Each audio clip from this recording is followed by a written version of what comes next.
I'm Stuart Semple. And how old are you? I'm 26. And what's your occupation? I'm an artist. And where do you live? I live in Hoxton in London. What's that like?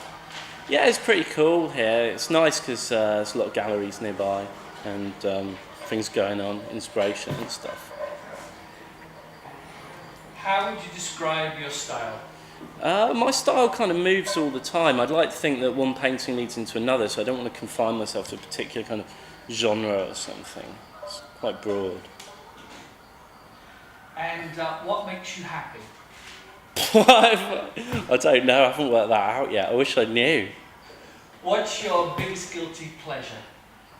Oh my god.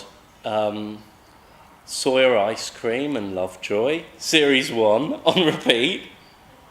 Biggest turn on is probably Cyndi Lauper in the Money Changes Everything video. That's my biggest turn on. I'm obsessed with music videos. My favourite music videos are probably the ones by, I don't know, like all the Radiohead videos are amazing, and I keep watching Fake Plastic Trees again and again. I'm obsessed with it at the minute. My artwork references music videos a lot, and yeah, music videos, pop songs, popular culture, photo shoots. So yeah, pretty much always have music videos on. This piece here, I've referenced a song by Bjork called Violently Happy, which I think was a really sort of defining moment actually, because it was at the time when she was working with some really interesting people and the whole culture in London changed, and it was sort of rave, but it kind of wasn't. And in the background you've got Sienna Miller. I think that's from I can't remember what magazine it is. It might be Flux, it's on its front cover. And the two guys at the bottom, they're from a Devo album cover. And I'm talking about drugs with the K and the E. This piece is called It's Over. And it's actually kind of just this point where all this sort of like candy niceness of the pop videos and the shoots, you kind of realise that actually it doesn't really mean anything and it's just kind of over. It's just like this tragic idea that you just put your hands to your face and you're like, this is not worth it anymore, this is it.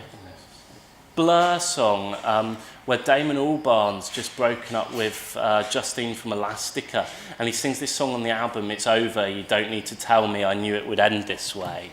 So I've written It's Over, and I've done it in the typeface of Coca-Cola. So this piece I'm working on at the moment is for my show in New York, and it's like kids when they have posters on their bedroom wall, but I love the fact that this like teen heartthrob is like falling apart. And in this one it's like Britney nuked my pooch, and then when I've finished it you'll see this kind of poodle kind of toxic glowing, and Britney's just on the warpath. And, yeah. I think Britney's just going to become a legend. She's going to become iconic for going completely off the rails. I mean, that footage where she's smashing the hell out of the car with the umbrella, I mean, that is just like what people want. That's popular culture crack, that is. People lap that up. And I think she's definitely the next Kurt Cobain. Like, kids are now going to aspire to be Britney all over again. They wanted to look cute like Britney and wear those little dresses and everything and be this sort of raunchy schoolgirl. Now they're just going to want to like break things and cause havoc. I think she's great. I'm predominantly a painter, but I'm interested in so many different things. So my work extends into the clothing that we've made, or internet projects or collaborations, because I'm quite interested, because my work's about popular culture, it's quite nice to make things that exist in popular culture that aren't paintings. Being an artist is kind of weird, especially when it becomes your job, because you kind of got to make stuff even if you don't want to, and you can have the flu, and you might, if you had a boss, you'd probably ring in sick, but you can't really, because it's only you to answer for. So you kind of find yourself painting at 2 in the morning to meet some deadline for a show or something. It's not quite the rock and roll fantasy that I thought it would be, to be honest.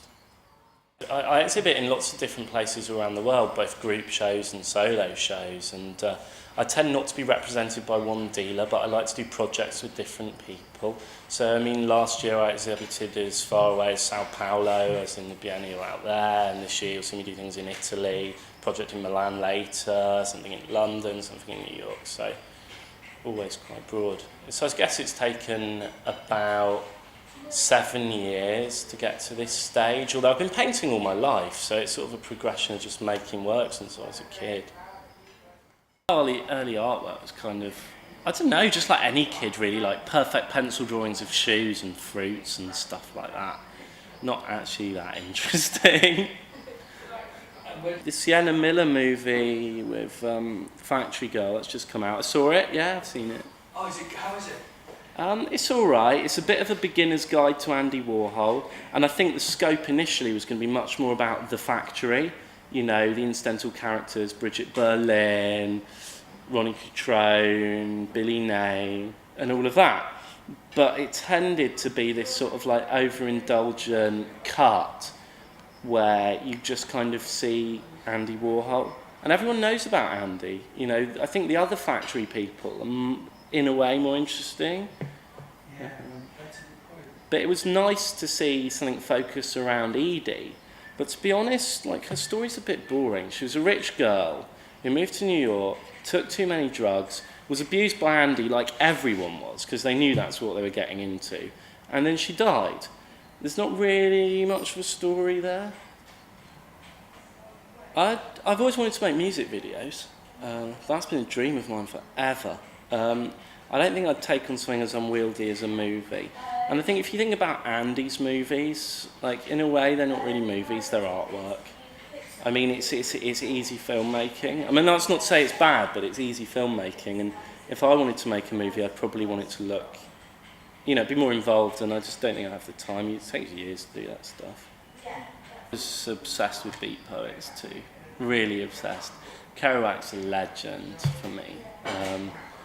On the Road's good, but particularly poetry. Beat poetry is just amazing.